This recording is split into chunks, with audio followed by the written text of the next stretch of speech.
2h43 du matin. Les ruelles désertes d'une banlieue italienne baignaient dans la lumière crue des gyrophares. Des cris déchiraient la nuit mêlés aux aboiements de chiens policiers et aux ordres hurlés en italien. Au sol, un cœur était étendu, immobile, le visage tourné vers le ciel sans étoiles. Une mare de sang s'élargissait lentement autour de lui. Son nom était Daniel Cotto. Il n'avait que 22 ans. Il avait survécu au désert, aux passeurs libyens, à la Méditerranée. Il était arrivé là quelques heures plus tôt pensant avoir franchi la ligne d'arrivée d'une course de l'enfer. Mais ce n'était qu'une zone grise, un ghetto surveillé où les pauvres comme lui s'entassaient dans les hangars désaffectés. Ce n'était pas l'Europe des brochures, c'était l'autre Europe, celle des recoins qu'on ne filme jamais. Il était allongé sur un matelas usé, dans une pièce sans fenêtre lorsque les portes furent défoncées. Les policiers étaient venus pour démanteler un réseau de drogue. Les trafiquants ripostaient. Une balle, une seule. Une balle perdue, dit-on. Mais pour Daniel, ce fut la fin. Il avait rêvé, il avait cru. Il était parti sans se retourner. Il voulait fuir la misère, la routine, les « tu n'es rien ici », les « l'Europe est la seule sortie ». Et maintenant, sous le regard indifférent des uniformes, Daniel n'était plus qu'un corps sans papier, sans histoire. Mais il avait une histoire, une vraie, et elle commence à Kara, au nord du Togo.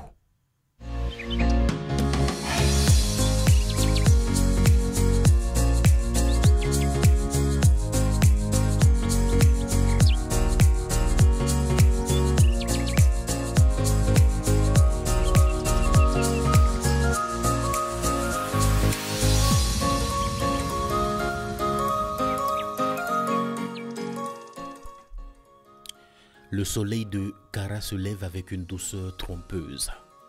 Il éclaire les toits de tôle, les sentiers rouges et poussiéreux, les visages fatigués des femmes qui reviennent du marché avec des paniers presque vides. C'est une ville vivante à sa manière, une ville où l'espoir réside dans les regards, même quand les poches sont vides. Une ville où les rires cachent souvent les blessures. Daniel Cotto y est né. Il a grandi dans une maison de 3 pièces, au mur en banco, avec sa mère, son petit frère Kodjo et un oncle silencieux revenu du Maroc avec une jambe brisée et 2 yeux vides. Depuis l'âge de 15 ans, Daniel aide sa mère à vendre des boules de gari au bord de la route. Mais à l'intérieur de lui, quelque chose gronde, un feu, un refus de se contenter, un rêve d'ailleurs. Chaque soir, il allait sur la colline derrière le quartier Djamé pour capter un peu de réseau. Là, il défilait sur les vidéos TikTok, Instagram, Facebook, YouTube. Il voyait des jeunes comme lui, en France, en Allemagne, en Espagne, des appartements bien meublés, des voitures, des habits de marque. Et chaque soir, il rentrait avec un nœud plus gros que le ventre. Pourquoi pas lui? Pourquoi rester ici et espérer qu'un jour le destin se souvienne de son nom? Son meilleur ami Karim avait pris la route 1 an auparavant. Un message vocal de 20 secondes reçu depuis l'Algérie. « Mon gars, je vais y arriver. Dis à maman que je vais lui construire une maison. » Puis, plus rien. Silence. Mais Daniel s'accrochait à cette phrase comme une promesse sacrée. Il faut partir. La décision fut prise un jour de marché, alors que sa mère discutait avec un gendarme pour éviter une amende. Daniel l'observait. Cette femme forte, usée par la vie, méritait plus. Il n'avait rien à lui offrir ici. Il n'avait que ses bras, ses jambes, sa tête et l'obsession d'un avenir ailleurs. Le soir même, il alla voir tonton Dossou, un ancien connecteur, reconverti en vendeur de recharge. L'homme était connu pour avoir fait passer des jeunes jusqu'à Agadez. Daniel eut droit à un thé noir amer et un rictus énigmatique. Toi aussi, tu veux voir l'Europe, n'est-ce pas? Les nuits suivantes furent pleines de murmures. Il réunit ses économies, vint vendre son vieux téléphone, emprunta quelques francs à une cousine, puis, dans un carnet, il écrivit une lettre à sa mère. « Maman, si tu lis ceci, c'est que je suis déjà loin. Ne pleure pas, je pars pour nous, pour que tu ne marches plus sous le soleil, pour que Kojo aille à l'école en chaussures. Je t'aime, prie pour moi. Il quitta Kara un mardi à l'aube, dans un taxi-brousse bondé. Il ne regarda pas en arrière. Il portait un sac au dos, une bouteille d'eau et des espoirs cousus dans la doublure de sa chemise. Il ne savait pas que son nom deviendrait un jour le murmure brisé d'une mère qui fisse la route en espérant le retour de l'enfant perdu.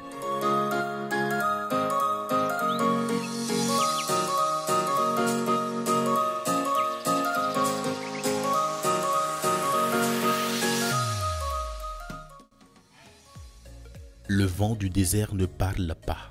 Il souffle, il racle la peau, il enterre les cris. Le voyage de Daniel commence dans les forêts vertes du Nord Togo, bascula dans un autre monde une fois la frontière nigérienne franchie. Le bus qui l'avait emmené jusqu'à Kano s'était vidé de ses illusions. Là, dans un gîte surchauffé, il avait rejoint une dizaine d'autres jeunes venus du Bénin, du Burkina et de la Côte d'Ivoire. Chacun portait dans ses yeux un fardeau, un rêve de métamorphose, un besoin vital de changement. Mais la route vers l'Europe ne se fait pas avec des mots. Ils prirent la route pour Agadez. Des camions les attendaient, peints de promesses et rouillés de déceptions. On leur fit signe de grimper, entassés comme du bétail sur les caisses de marchandises. Daniel comptait les heures, puis les jours, puis arrêta de compter. Le sable brûlait leurs visages le jour et mordait leurs pieds la nuit.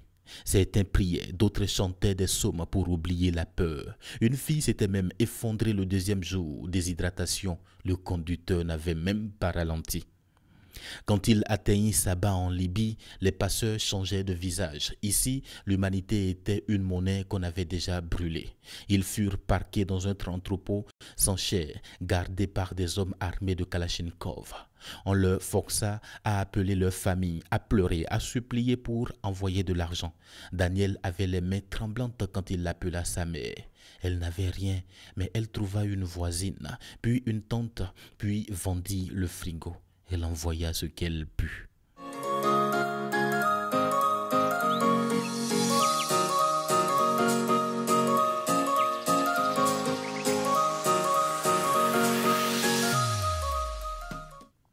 Trois semaines plus tard, affaibli, amaigri, Daniel fut conduit avec d'autres jusqu'aux côtes de Tripoli. Un Zodiac les attendait. Il était noir, rapiécé, prévu pour 30 personnes. Ils étaient 124. On leur donnait des gilets usés et une seule bouteille d'eau à partager par groupe. La mer était noire, elle était grande et elle ne promettait rien. Quand ils quittèrent les côtes, Daniel sentit les jambes trembler. L'eau était partout, aucune terre en vue. Pendant 8 heures, il glissait sur les vagues, entre prières, vomissements, crises de panique. Un homme sauta, une femme accoucha près du moteur, et puis au matin, un navire blanc apparut. Les secours. L'Europe, la fin du cauchemar, pensait-il. Mais ce n'était pas la fin, ce n'était qu'une accalmie avant un autre orage. Daniel venait de survivre au désert. L'Europe qu'il touchait du regard n'était pas celle des cartes postales.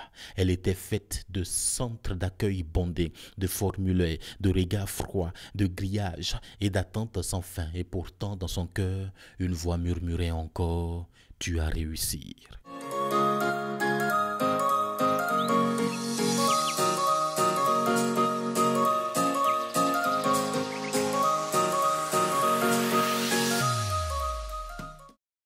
Daniel posa enfin le pied sur le sol italien. Ce n'était pas Rome ni Milan, c'était un petit port de Sicile, sous la pluie, où les migrants débarquaient comme des marchandises, triées, dirigées, interrogées. Il avait reçu une couverture, un sandwich froid et un numéro, rien de plus. Il fut acheminé avec d'autres vers un centre d'accueil dans la campagne entouré de barbelés. Les jours y étaient longs, il y régnait une attente épaisse, une sorte d'hibernation forcée. Daniel y passa 3 semaines avant de s'éclipser discrètement comme beaucoup le faisaient. Il voulait rejoindre une grande ville, il voulait exister. Un biseau guinéen croisé dans le centre lui avait soufflé un nom, Trebbiano. Une banlieue où l'on pouvait se fondre, se cacher, trouver des petits boulots. On l'y accueillait sans trop poser de questions. Des camions y passaient parfois chercher de la main-d'œuvre pour des champs, des entrepôts, des chantiers. Daniel y arriva en fin d'après-midi sous un ciel bas. Le ghetto était un ancien entrepôt textile reconverti en abri de fortune. Matelas posés à même le sol, murs tagués, fils électriques à nœuds. L'odeur y était celle de la fatigue, du café réchauffé, de la sueur, de l'espoir qui moisit. Mais il y eut des sourires, des poignées de main, une portion de riz partagée, un matelas libre. Pour la première fois depuis longtemps, Daniel respira. Il envoya un message vocal à sa mère via un autre migrant. « Maman, j'y suis. C'est dur, mais je vais m'en sortir, je te le promets. Embrasse Kodjo pour moi. » Ce soir-là, il parla longtemps avec un Ghanéen nommé Kwame. Ils échangeaient leur histoire, rirent un peu, s'endormirent comme deux survivants sur une île déserte. La nuit s'étira doucement. Mais à 2 heures du matin, tout bascula. Un coup de pied fit voler la porte en métal. Les lampes torches aveuglaient les visages endormis. Policia, policia. Les policiers entraient armés, casqués, accompagnés de chiens. Certains migrants s'étaient levés brusquement. Il y eut panique, des cris, puis un tir, puis un autre. Daniel ne comprit pas tout de suite. Il resta immobile. Il pensait que s'il ne bougeait pas, il serait invisible. Mais soudain, il sentit une chaleur monter dans son ventre. Il toucha sa chemise. Du sang, une balle. Il avait été touché par une balle perdue. Kwame cria, quelqu'un appela à l'aide. Un agent s'approcha, jura et recula. Daniel ouvrit les yeux une dernière fois. Il n'était pas en France. Il n'avait pas appelé son frère. Il n'avait pas envoyé d'argent à sa mère. Il pensa Kara au ciel orange, au rire de Kodjo, puis plus rien. Le corps de Daniel fut transporté hors du ghetto sous une bâche grise. Aucun parent pour l'identifier, aucun proche pour le pleurer sur place. Son nom fut noté à la main sur un rapport de police. Daniel Koto, 22 ans, origine Togo, cause probable de décès, balle perdue. Le lendemain, dans un bureau austère, un fonctionnaire referma un dossier en soufflant encore un. Le monde continua de tourner, mais à Kara, le temps s'est arrêté. Le vieux postier du quartier arriva un matin avec une lettre timbrée d'Italie. Elle était adressée à Madame Koto Akosiwa quartier Djamé, maison Banco près de Tamarinier. C'était le message vocal de Daniel transcrit par un bénévole du ghetto et posté 2 jours avant la descente. Il y avait ajouté une photo imprimée. Daniel fatigué mais souriant posant devant un mur tagué. La dernière trace.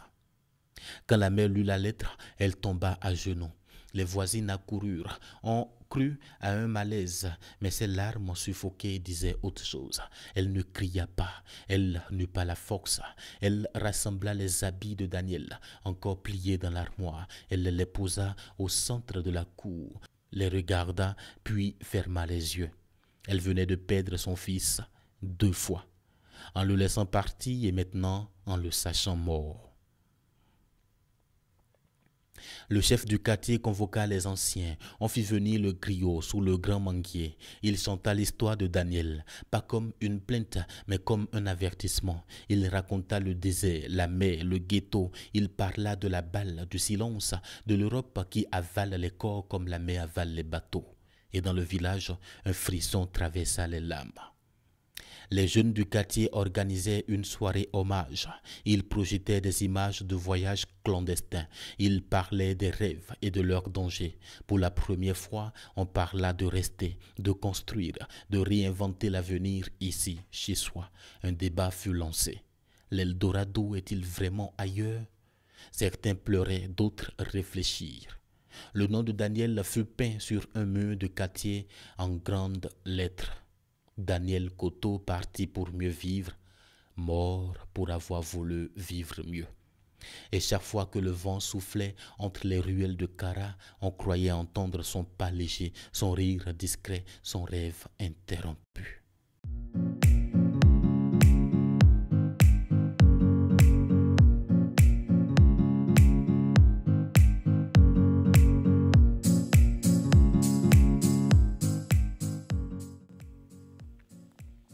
L'histoire de Daniel Koto n'est pas une fiction, c'est le miroir d'une réalité que vivent chaque jour des milliers de jeunes Africains. Derrière chaque pirogue qui quitte les côtes libyennes, derrière chaque camion qui traverse le Sahara, se cache une famille, un rêve, une douleur. L'Europe n'est pas un paradis. Là-bas aussi, il y a de la misère, le racisme, la précarité, les descentes de police, la solitude. Les difficultés ne disparaissent pas avec le visa ou la traversée. Elles changent simplement de forme. Partir sans papier, c'est offrir sa vie à l'inconnu. Daniel a survécu à la mer, au désert, aux passeurs. Mais c'est une balle dans un ghetto qui l'a tué. Il n'avait pas les moyens de se protéger, de se soigner, ni même d'être reconnu. Nos terres ont du potentiel. L'Eldorado qu'on cherche ailleurs peut être construit ici. Avec la volonté de l'organisation, de la créativité, nos chants, nos idées, nos cultures, notre unité sont des richesses immenses que l'on ignore trop souvent. Le courage, ce n'est pas seulement partir, c'est aussi rester et transformer.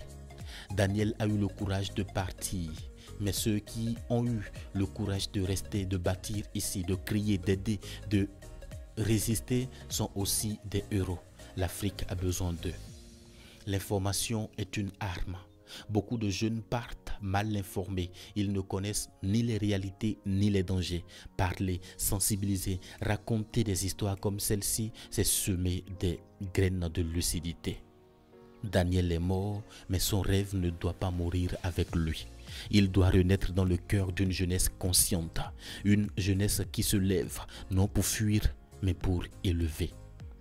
Parce que parfois, le plus grand voyage que l'on puisse faire, c'est celui qui nous ramène à nous-mêmes.